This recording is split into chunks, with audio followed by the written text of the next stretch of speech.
श्री शिवाय नमस्तुभ्यम। आप सबका स्वागत है मेरे चैनल में।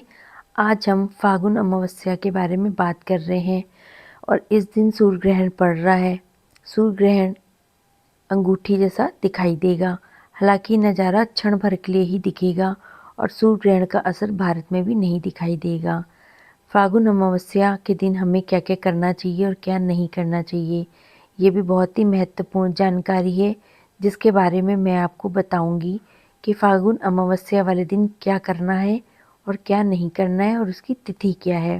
तो आइए इस बारे में अब हम बात करते हैं। बात करेंगे कि पितृदोष से छुटकारा पाने के लिए हम क्या कर सकते हैं। हिंदू पंचांग में अमावस्या तिथि को पितरों के लिए सबसे महत्वपूर्ण तिथि माना गया है। फागुन मास की अमावस्या विशेष रूप से पवित्र होती है क्योंकि यह हिंदू धर्म में अंतिम महीने की अमावस्या होती है।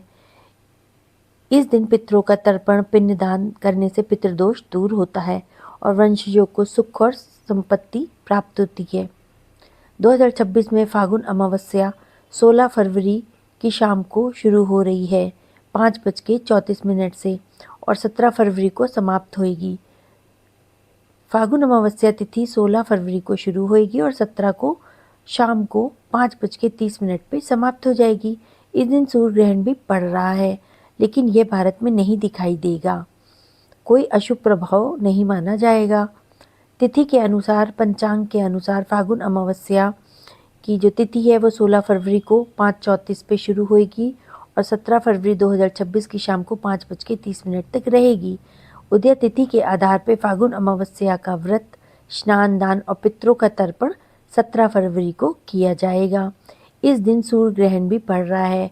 सूर्य ग्रहण शाम को 5:26 से 7:57 तक रहेगा, लेकिन यह भारत में नहीं दिखाई देगा, इसलिए पूजा पाठ में कोई बाधा नहीं है।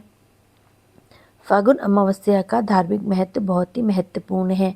फागुन अमावस्या पितरों की पूजा तर्पण के लिए सबसे सर्वोत्तम तिथि मानी जाती है। गरुड़ पुराण और पद्म पुराण के अनुसार इस दिन पितृ धरती पे आते हैं और अपने वंशजों से तर्पण और पिंडदान श्रद्धा की अपेक्षा करते हैं। सही विधि से तर्पण करने पर पितृ प्रसन्न होकर वंश को आशीर्वाद देते हैं और इस तिथि वर्ष के अंतिम महीने की अमावस्या होने से पुराने कर्मों का नाश और नए संकल्पों की शुरुआत का प्रतीक है। इस दिन किया गया दान अक्षय पुण्य को प्राप्त होता है और पितृदोष से मुक्ति दिलाता है। फागुन अमावस्या पे सूर्य ग्रहण का प्रभाव। 17 फरवरी 2026 को फागुन अमावस्या के साथ साल का पहला सूर्य ग्रहण भी लग रहा है। हालांकि ये ग्रहण भारत में नहीं दिखाई दे रहा है। धार्मिक मान्यताओं के अनुसार इसका कोई अशुभ प्रभाव भी नहीं है। श्रद्धालु इस दिन दान, तर्पण, पूजा करके, स्नान करके अपने पितरों को प्रसन्न कर सकते हैं।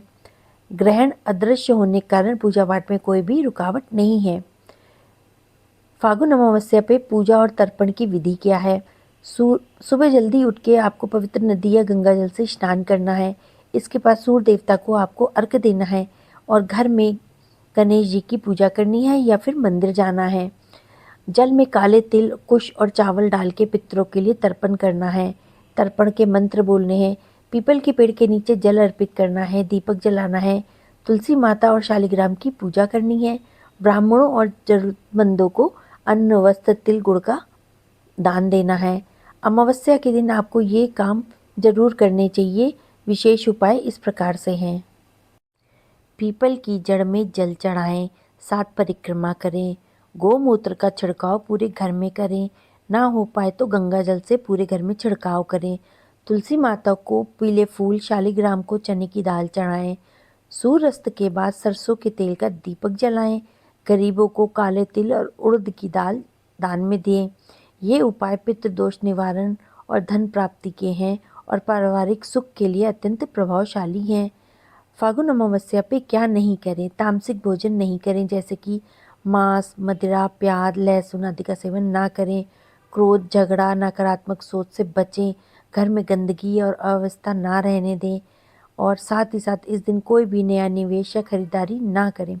फागुन अमावस्या पे सही विधि से तर्पण और दान करने से पितृ प्रसन्न होते हैं और वंशजों को सुख समृद्धि प्राप्त होती है। इस दिन पूजा करने से, श्रद्धा से पूजा करने से आपको पुण्य की प्राप्ति होती है। इस प्रकार से हमको दान पुण्य करते हुए इस दिन को विशेष बनाना है और मंदिर में जाके पूजा पाठ करनी है और अपने पितरों से और प्रभु से क्षमा याचना करनी है। ओम नमः शिवाय, ओम नमः शिवाय। अगर आपको मेरा चैनल पसंद आया है तो इसको लाइक और सब्सक्राइब करिएगा। धन्यवाद। मेरे चैनल के द्वारा आपको सही जानकारी देना ही हमारा असली मकसद है कि कौन सी तारीख को कौन सा त्यौहार पड़ेगा, कौन सी अमावस्या पड़ेगी, कौन सा ग्रहण पड़ेगा, इस बारे में आपको इस चैनल के द्वारा मैं बताती हूँ और वो जानकारी मैं मीडिया के थ्रू ही लेती हूँ जो मैं आपको देती हूँ।